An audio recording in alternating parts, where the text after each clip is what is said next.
날 위해 돌아가신 예수 그리스도를 바라보기를 원하며 주의 주신 십자가를 지기를 원합니다. 날마다 십자가 그늘 아래 쉬게 하여 주시옵시고 참 평안의 삶을 살게 도와 주시옵소서. 오늘도 에스겔을 통해서 주신 시대적인 말씀을 받고자 합니다. 하나님께서 친히 가르쳐 주시옵소서. 거룩하신 예수 그리스도 이름으로 기도드립니다. 아멘.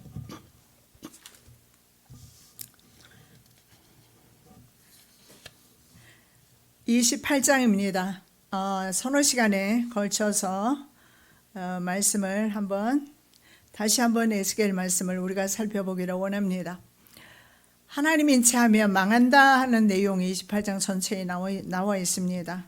그래서 이 전체 내용을 우리가 한번 살펴보기 전에 먼저 서론격으로 어떤 내용인지 좀 말씀을 드리도록 하겠습니다.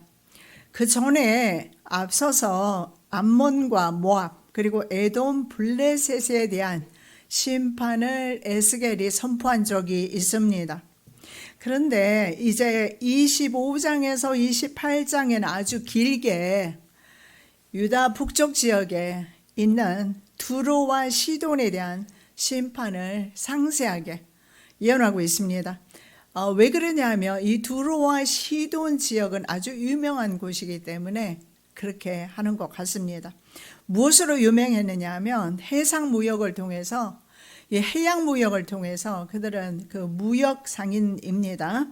그래서 그들의 그 명성이 당시에 거의 모든 나라에 전해져 있었어요. 그래서 모든 사람들의 관심이 이 베니게라는 곳에 있습니다. 성경에는 베니게라고 하는데 우리 역사 가운데서는 페니키아로 나와 있고, 페니키아 그 무역상은 굉장히 당시에 유명했습니다.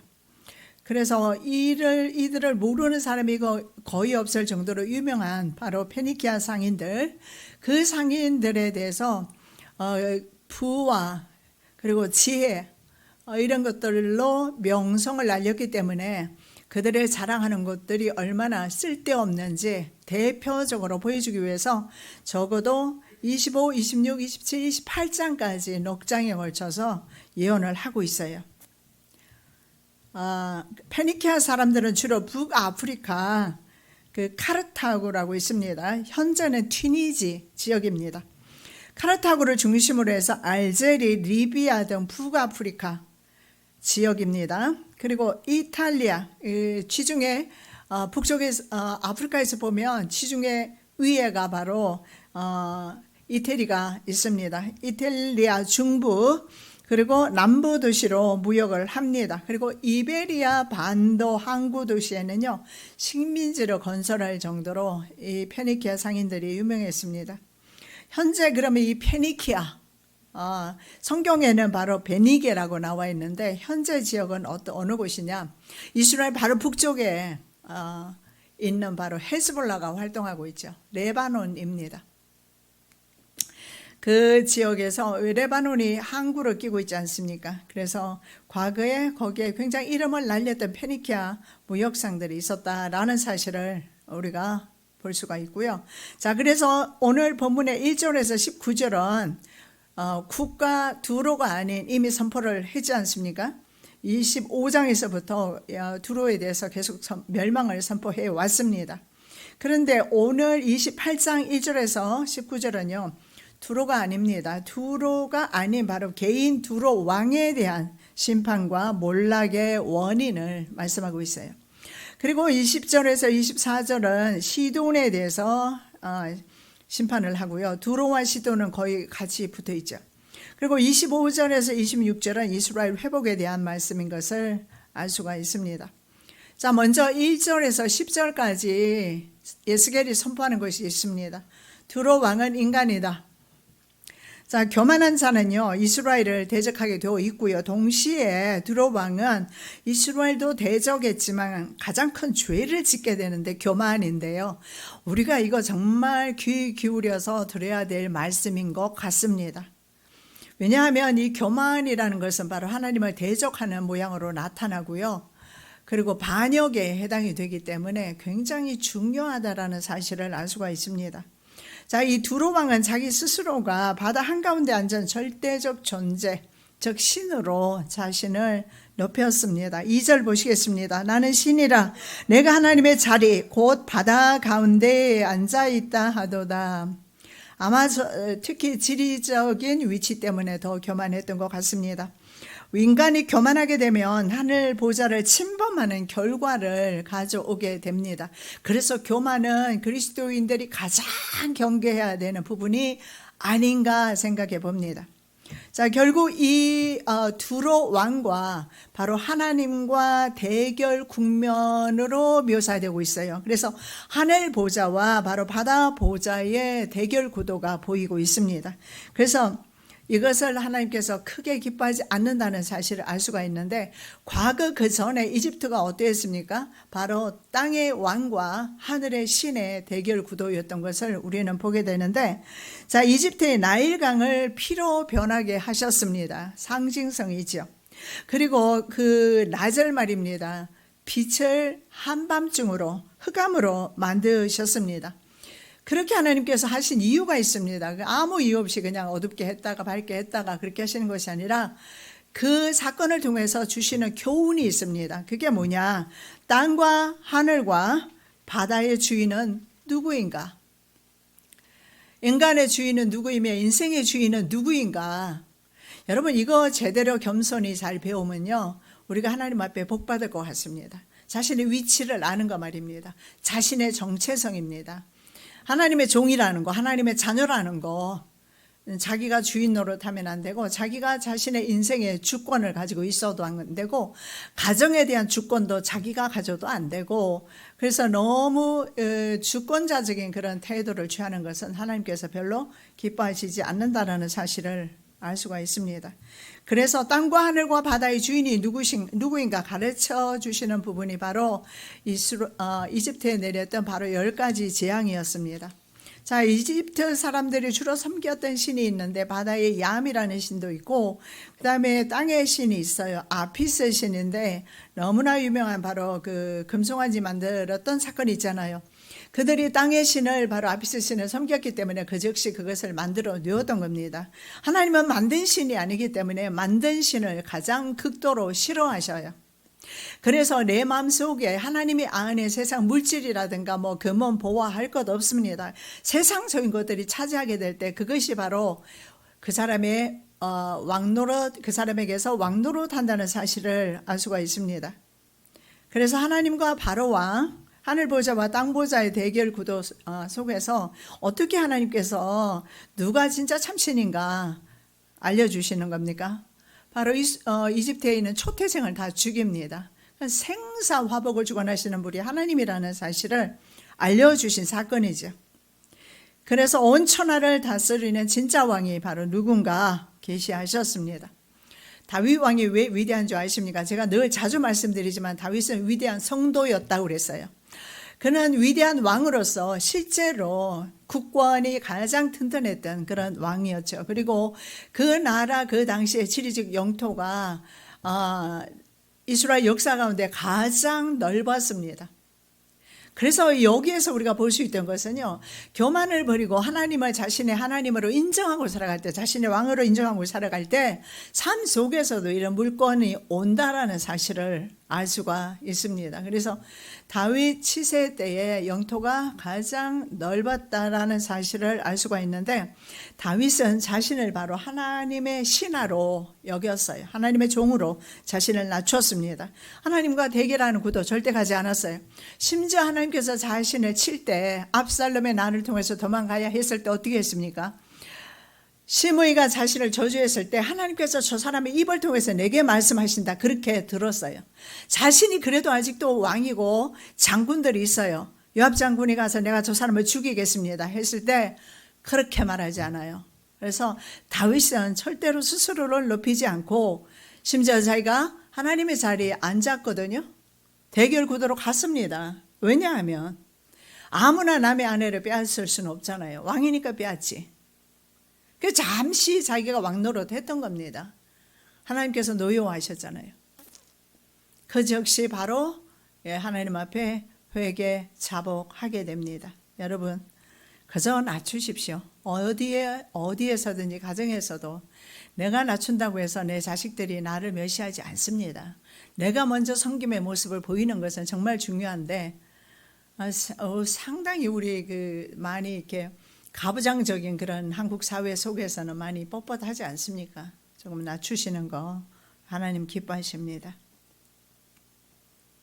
왜냐하면 그들의 교만은 어디서 왔느냐? 두로 왕의 교만은 어디서 왔느냐? 바로 루시퍼의 반역을 따른 것입니다. 죄의 뿌리는요, 불신앙인데요. 그러면 모든 불신앙의 결과는 어떻게 나타날까요? 교만으로 나타나는데 교만의 원조가 루시퍼입니다. 왜냐하면 이 루시퍼는 이사야 14장의 말씀해 보십시오. 내가 내 보좌를 북극 하늘 높이 내 보좌를 높일 것이다. 북극 하늘 위에 내 보좌를 둘 것이다. 당시의 북극 하늘에는 하나님이 계시는 것으로 사람들은 생각합니다. 그런데 바로 그곳에다가 높인다는 것은 내가 바로 하나님의 보좌에 내가 앉겠다. 실제로 루시퍼는 찬양 맡은 천사장으로서 많은 천사들을 거느리고 있었는데 루시퍼를 따르는 무리들, 바로 마귀들이죠. 그들은 원래는 천사였다라는 사실을 알 수가 있는데 천사가 왜 마귀가 됩니까? 천사가 왜 귀신이 됩니까? 교만하다가.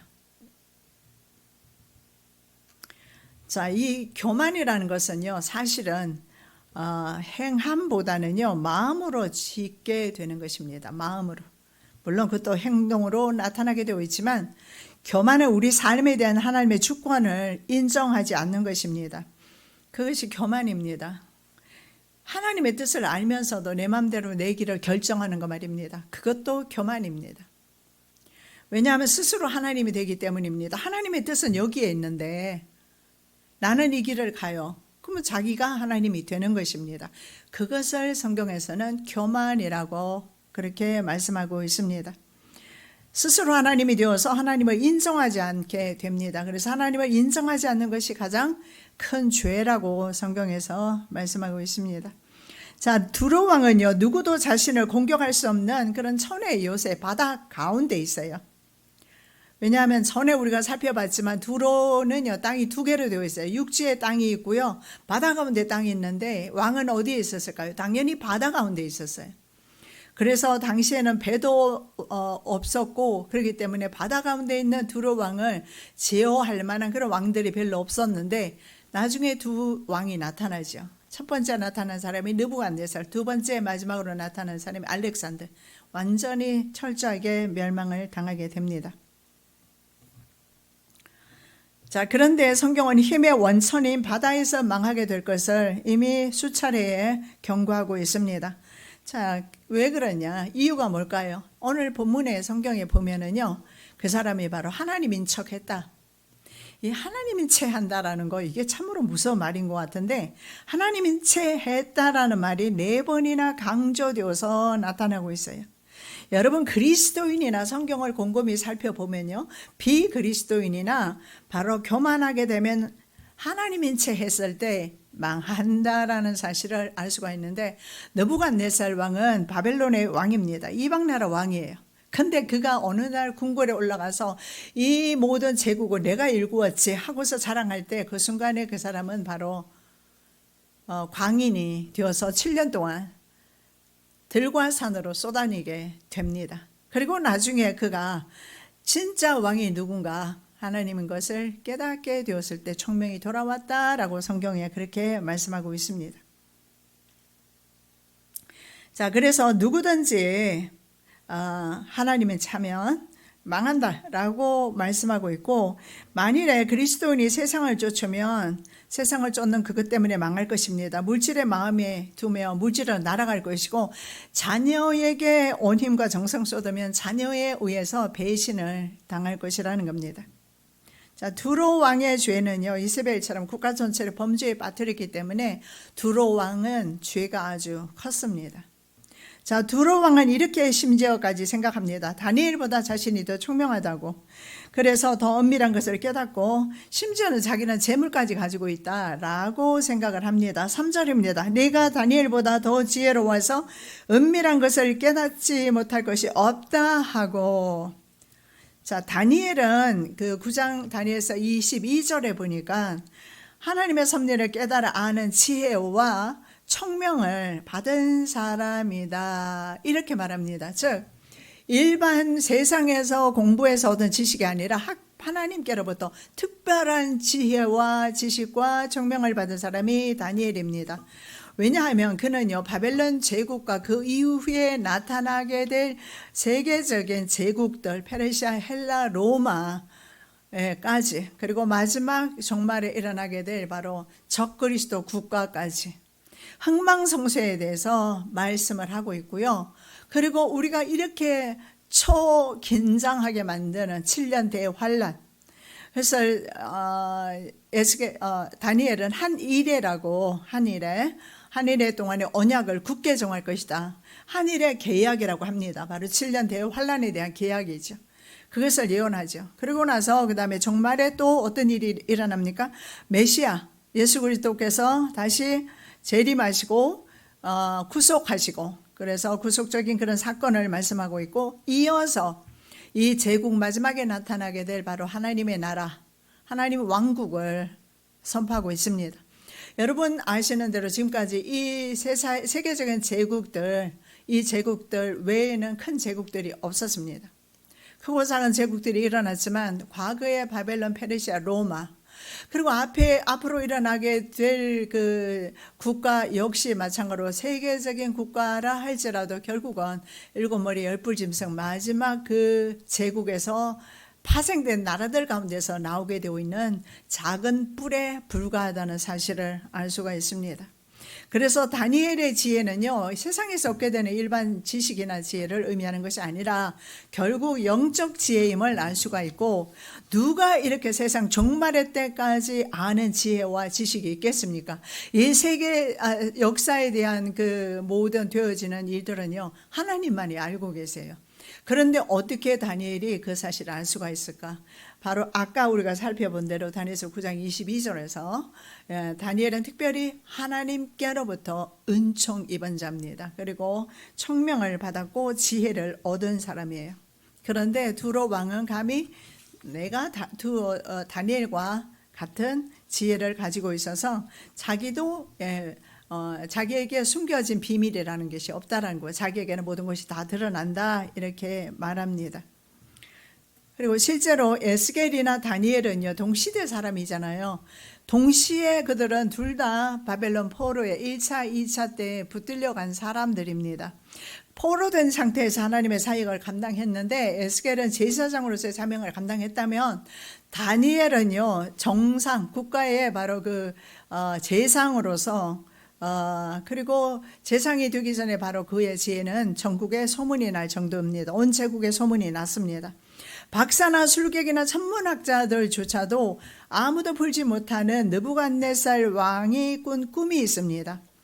그리고 그 꿈을 아무도, 다른 사람이 꾼 꿈을 말하기가 어렵지 않습니까? 그런데 다른 사람이 꾼 꿈을 말하고 거기에다가 해석까지 하는 그런 지혜를 다니엘은 보이게 됩니다. 그런데 두로 왕은요, 다니엘과 하나님의 지혜보다 자신의 지혜가 낫다고 자랑하는 그런 교만의 극치를 보이고 있습니다. 내가 저 사람보다는 낫지 않은 순간에 교만에 빠질 수 있어요. 그런 생각이 올 때 바로 물리치는 은혜가 있으시기 바랍니다. 두로 왕은 하나님 없이 모든 것을 할 수 있고 가장 비밀스러운 것이라도 자신에게는 모두 드러나게 되어 있다, 이렇게 교만하면서, 그래서 자신의 지혜와 청명이 심지어는 재물까지 있다라고 자랑을 합니다. 그래서 4절에 보면 재물을 모아서 자기는 곳간에다 저축해 놨다. 그런데 여러분 이 말씀을 보면서 어리석은 부자 말입니다. 풍년이 되었습니다. 그래서 굉장히 많은 그 곡식을 창고에, 심지어는 창고를 더 지어서 그곳에 보관을 했지만 하나님은 그날 밤에 오라고 하셨어요. 그래서 그 부자는 그 모든 거 남겨두고 빈손으로 돌아가야 했습니다. 그래서 물질이 얼마나 허망하다는 것을 두루 왕은 알지를 못하는 거예요. 인간이라는 그 정체성, 하나님 없이 살아갈 수 없는 그 정체성을 알아야 하는데 알지 못하는 것 같습니다. 그래서 에스겔은요, 두로 왕이 자신에 대한 스스로 그 평가가 얼마나 잘못되어 있는지 말씀하고 있습니다. 그는 자신의 한계를 지닌 인간임을 깨닫지 못하고 스스로 신이라 자처하는 그런 교만을 보이고 있습니다. 그래서 두로 왕을 통해서 우리가 받을 수 있는 교훈이 뭐냐면, 우리는 재물이 너무 많거나 아니면 지나친 권력을 가졌거나 남들보다 좀 나은 것을 많이 가지고 있다 했을 때 그것으로 자신을 교만하게 만드는 경우가 많다라는 거예요. 에스겔은 바로 두로 왕이 교만케 되는 원인과 배경을 설명하는데, 바로 5절에 보니까 큰 지혜와 무역으로 더해진 재물 때문이다. 그래서 내 마음이 교만했다 라고 합니다. 오늘날은 재물도 크게 가지지 못함에도 불구하고 사람들은 많이 교만해요. 하나님을 모르면 교만한 것입니다. 왜냐하면 세상 정보통신으로 인한 그런 가짜 지식들 말입니다. 그 가짜 지식들, 자기는 많이 알고 있는 것처럼 생각할 수는 있어요. 그런데 그것이 그 영혼을 구원하겠습니까? 그리고 실제로 자신의 지식은 아니죠. 인간은 하나님께서 허락하신 범위 안에서 재물을 얻고 누릴 수 있습니다. 이건 분명합니다. 시편 31편 3절입니다. 주는 나의 반석과 산성이시니 그러므로 주의 이름을 생각하셔서 나를 인도하시고 지도하소서. 진정한 반석과 산성이 주님이시고 그 주님의 이름에 근거해서 자기 자신을 인도하고 지도해 주라고. 큰 부를 축적했다가 생명까지 잃어버린 그 부자 말입니다. 우리가 생각해보고 묵상해볼 필요가 있습니다. 자, 이스라엘 백성들이 하나님께서 한꺼번에 왕창 내려주시지 않고 매일같이, 그것도 매일 만나를 내려줘요. 그래서 일주일치 한꺼번에 주면 좋잖아요. 저장해놓고 먹고. 저장하는 방식은 하나님 별로 안 기뻐하시는 겁니다. 왜냐하면 왜 매일의 양식을 구하느냐? 매일 하나님을 인정하는 삶을 살으라는 겁니다. 매일 우리가 성경 말씀을 읽고 매일 성경 말씀을 필사하고 매일 우리가 찬양하고 예배하고 하는 이유는요, 매일같이 우리의 본분은 하나님을 찬양하고 예배해야 되기 때문입니다. 그래서 만나를 통해서 그들은 훈련을 광야에서 받았습니다. 그래서 하나님께서 주시는 복 안에서만 그들이 복을 누리고, 특히 재물의 복은 하나님의 주시는 한도 내에서 복을 누릴 수 있다는 것을 가르쳐주고 계십니다. 그래서 그리스도인이 극도로 조심해야 하는 것이 바로 마음을 높이는 것인데, 최초이자 이 교만이라는 것은요, 최초이고 동시에 궁극의 죄악이 교만입니다. 자, 특성은 이 특성 때문에 그런데요, 교만의 특성 때문에 그런데, 교만의 특성이 신들의 영역에 도전하는 수준으로 자기 자신을 지켜 세우기 때문에 그렇습니다. 잘난 체합니다. 뽐냅니다. 그리고 뻔뻔하죠.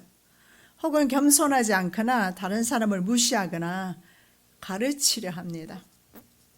그리고 가장 중요한 거, 자신이 더 우월하다라고 생각하는 것입니다. 여러분,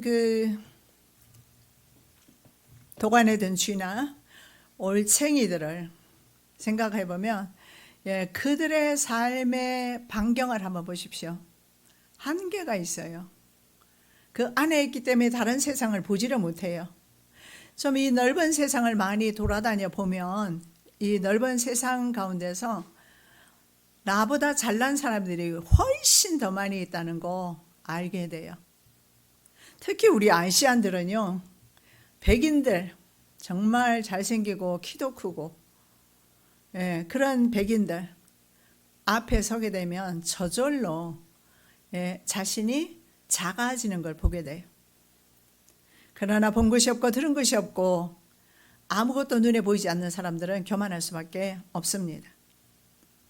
왜냐하면 자신의 눈에 보이는 것에 눈에 보이는 사람들만 비교를 하거든요. 주변에 있는 사람들하고 비교해서 교만하지, 저 멀리 있거나 외국에 있는 사람 비교해서 교만하지 않아요. 우리의 교만은요, 우리끼리 모여 있을 때 여기 있는 사람들끼리 비교하면서 내가 낫다라는 생각이 들 때 우리는 교만이 쑥 들어오게 되는데, 교만이 최초라고 했지 않습니까? 바로 아담과 하와가 교만함으로 하나님의 자리에 오르려 했기 때문에 그렇습니다. 최초의 시도가 바로 아담의 시도였어요. 하와의 시도인데, 선악과 바로 자신이 먹음으로써 하나님처럼 되렸습니다. 사탄이 너는 먹어도 죽지 않는다 말했고 하나님처럼 될 거라고 말했습니다. 그 말에 미혹이 되어서 하나님처럼 되기 위해서 그 과일을 먹었던 겁니다. 그래서 최초의 죄악이 교만이다. 이스라엘 백성들을 한번 보십시오.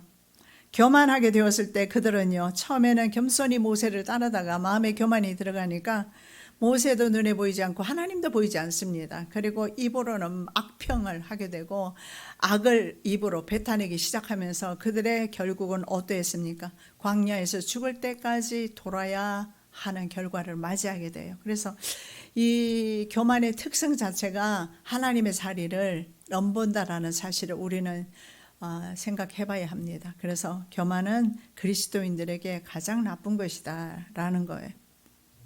그래서 하나님의 말씀을 받은 예수께는 이렇게 선포합니다. 너는 신이 아니다. 인간이다. 저도 인간이고 여러분이도 인간이라면 인간다워야 합니다. 인간은 피조물이고 창조주가 아니라는 사실입니다. 자, 이것은 하나님에 대한 도발이고 교만은 하나님인 체하면 망한다라는 것을 말씀하고 있는데 6절입니다. 그러므로 주 여호와께서 이같이 말씀하셨느니라. 내 마음이 하나님의 마음 같은 채 하였으니, 하나님의 마음 같은 채 아니면서 루시퍼가 그랬죠. 마음과 생각의 교만인 것을 알 수가 있습니다. 현대인들은 어떻습니까? 하나님보다 재물이나 세상 지식을 더 의지하고 있습니다. 요즘 특히 네이버를 보시면 아시겠지만 가르쳐주지 않는 지식은 하나도 없어요. 주부들이 반찬 못할 이유도 하나도 없어요. 거기 상세하게 다 나와 있어요. 몇 스푼까지 알려주고 있어요. 그대로 따라하면 맛있는 음식이 나와요. 그러니까는 내 지식이 아니면서도 이런 거 남의 거 슬쩍슬쩍 도용해서 자기 지식인 것처럼 생각하고 지혜 있는 사람처럼 말하지만 실제로 지혜와 지식이 있는 사람 아닙니다. 지혜와 지식이 있는 사람은 하나님을 아는 사람이 최고의 지혜와 지식을 가진 사람입니다. 그 사람은 신의 경지에 도달했기 때문에. 왜 그랬습니까? 하나님의 성령과 교통을 하지 않습니까? 그래서 신의 경지에 도달한 사람이기 때문에 그를 능가하는 사람은 없습니다. 그런데 요즘 있잖아요. 이 네이버를 통해서 굉장히 많은 사람들은 자기 지식인 것처럼 그렇게 큰 소리 하면서 사는데 우리는 그래서 아무것도 모릅니다. 주님 앞에 그렇게 걸어가야 될 줄로 믿습니다. 하나님의 말씀보다 정보통신을 더 의지하는 그런 시대에 우리 살고 있어요. 여러분, 한국 정보통신 기술이 세계적인 거 아시죠? 예, 몇 개 나라 안에 손꼽을 하면 들어갈 정도로 정보통신이 최고로 발달되어 있어요. 그래서 우리는 이런 정보통신 기술을 통해서 많은 지식을 습득하면서 동시에 진짜 지식인 하나님을 잃어버리는 그런 시대에 살고 있는데 다니엘이 이미 예언을 하고 있어요. 많은 사람이 빨리 왕래하며 지식이 더하리라. 여기에 보니까 go here and there. 사람들이 여기저기 굉장히 빠르게 다녀요. 출퇴근할 때 혹시 전철 여러분 타보셔요?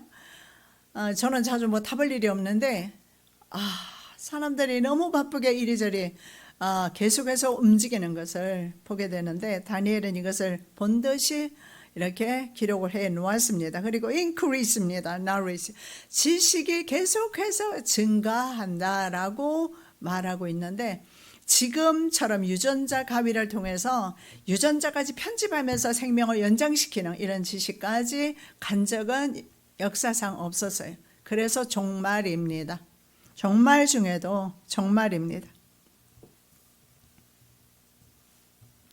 그런데 하나님께서 이렇게 말씀합니다. 내가 여러 나라에 강포한 자, 강반장은 누군지 아시겠죠? 첫 번째는 바로 바벨론입니다. 그리고 나중에 그 후에 오랜 후에 아주 오랜 후에죠. 왜냐하면 기원전 586년경에 그 바벨론이 이스라엘을 멸망을 시키거든요. 그쯤에서 역시 두로도 침략을 당하게 되는데 이방인입니다. 이방인을 거느리고 와서 내 지혜의 아름다운 것을 칠 것이고, 자기가 그렇게 아름답다고 말했잖아요. 그 아름다운 것을 칠 것이고, 그리고 자기가 얼마나 영화스러운지 그게 달아 있어요. 영화가. 그 영화를 내가 더럽힐 것이라고 7절에 말씀하고 있습니다.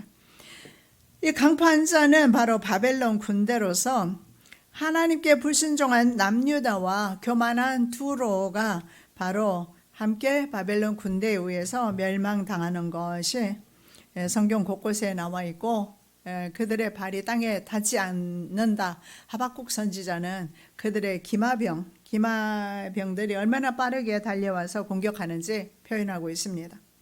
자, 주후 1세기 유대 역사가 요세푸스는요, 이때 마지막, 두로의 마지막 왕이 이토발 2세라고 그렇게 말합니다. 그때 이 이토발 2세가 기원전 585년에서 573년경까지 있었어요. 그래서 아마 이때 멸망했을 것이다. 573년경에.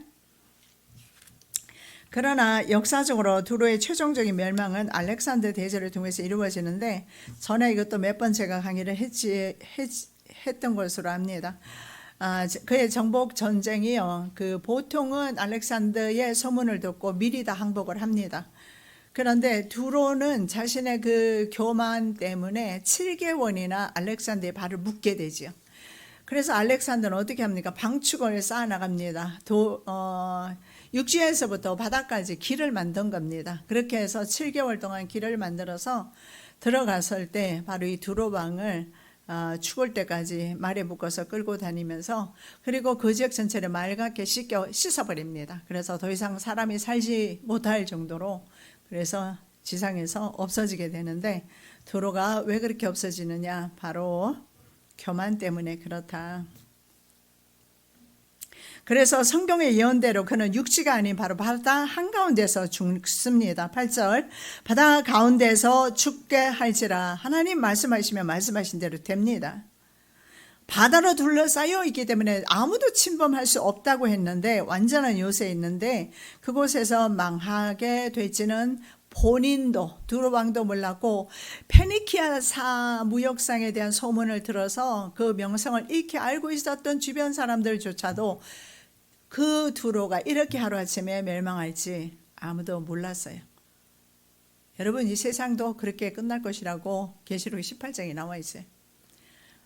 계시록 18장에 보면 바벨론 상고에 대해서 나오는데, 바로 바벨론 상인들, 지금 페니키아 상인들처럼 오늘날 바로 국제금융 자본들일 수도 있다고 저는 생각합니다. 그들의 부가 어떻게 망한다고요? In 1 hour 이렇게 나와 있어요. 1시간 안에 망하게 될 것이다.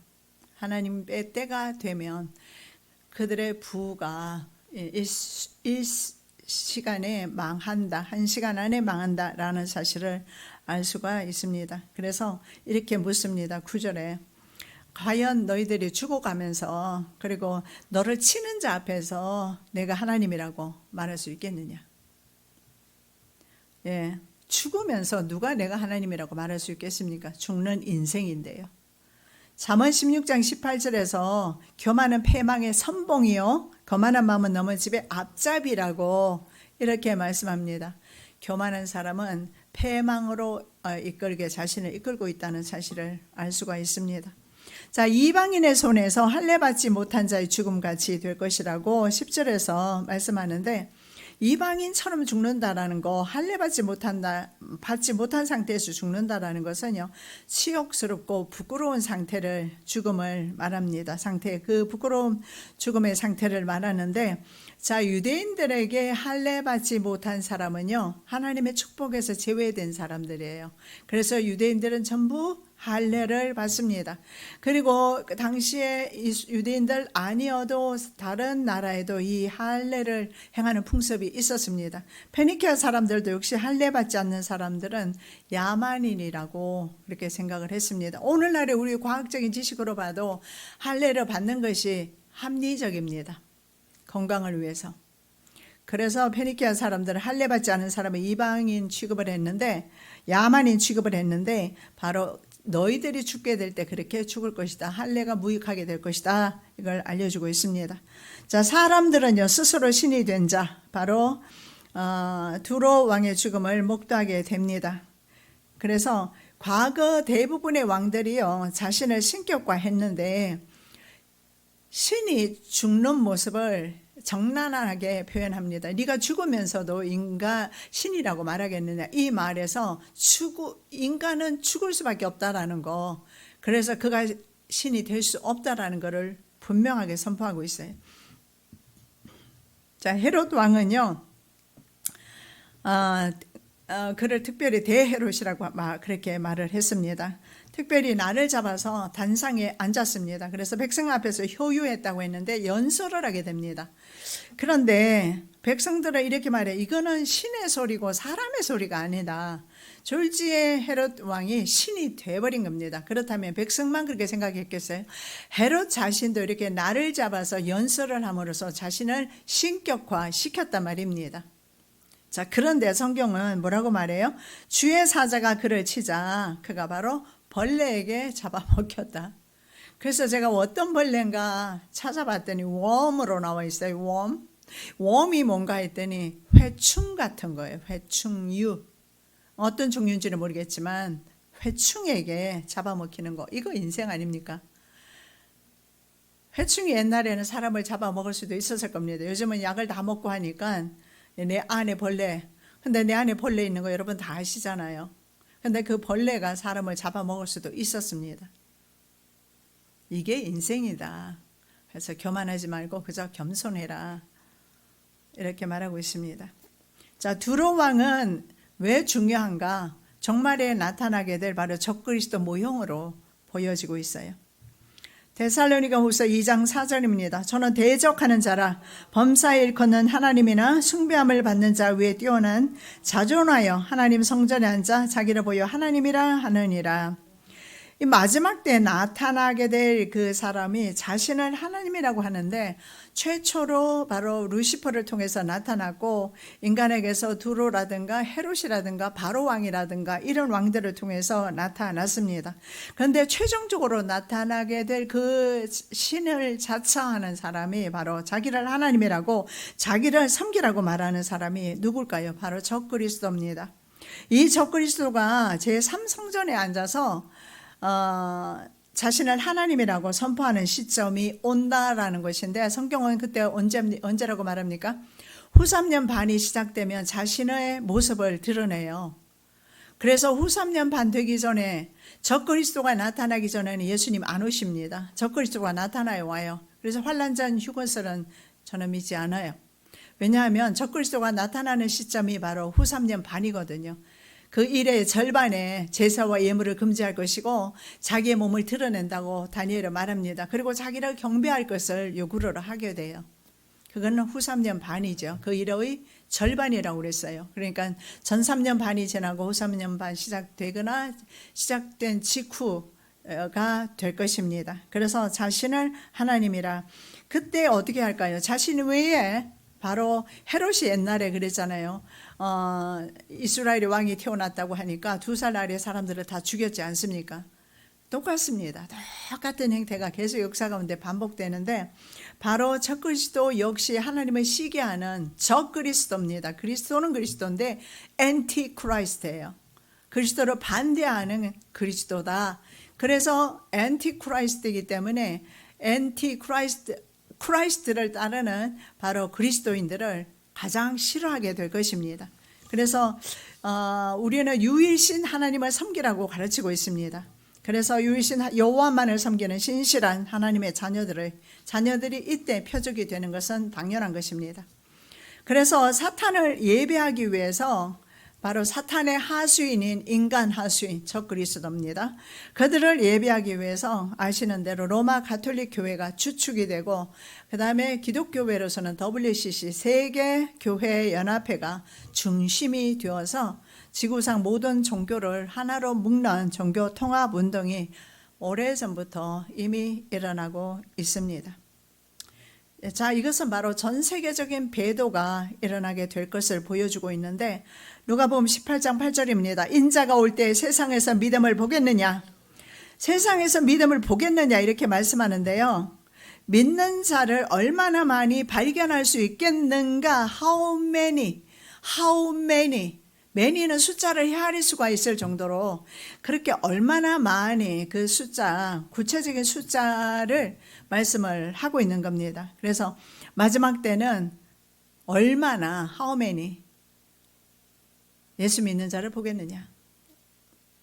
그래서 아무리 교회에서 여러분에게 정말 하나님의 강한 말씀을 전하고 두려운 말씀을 또는 들을 수도 있고 또는 엄한 말씀을 받을 수도 있고 해도 아무리 많이 받아도 부족함이 없다. 왜냐하면 내 영혼을 살리는 것이기 때문에, 내 가족의 영혼을 살리는 것이기 때문에.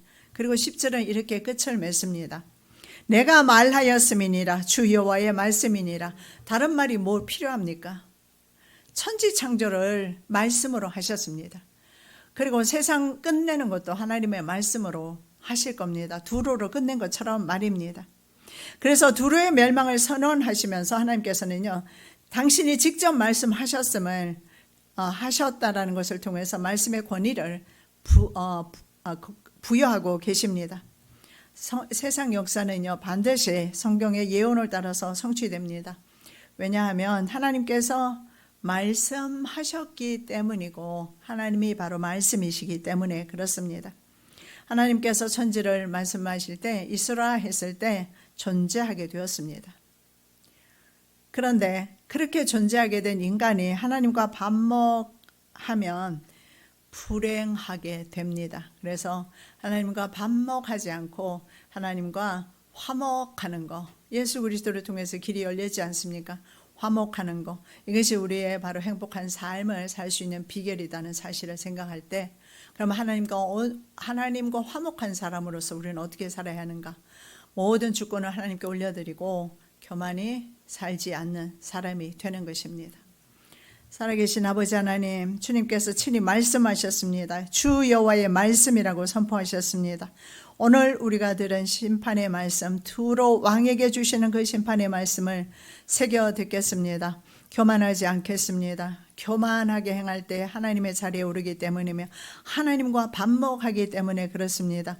내 길과 주님의 길이 서로 다를 때 내 길을 포기하고 하나님의 길을 걷는 주의 성도들 되게 하여 주시옵소서. 거룩하신 예수 그리스도의 이름으로 기도드립니다. 아멘. 하늘에 계신 우리 아버지여, 이름이 거룩히 여김을 받으시오며 나라의 임하옵시며 뜻이 하늘에서 이룬 것 같이 땅에서도 이루어지이다.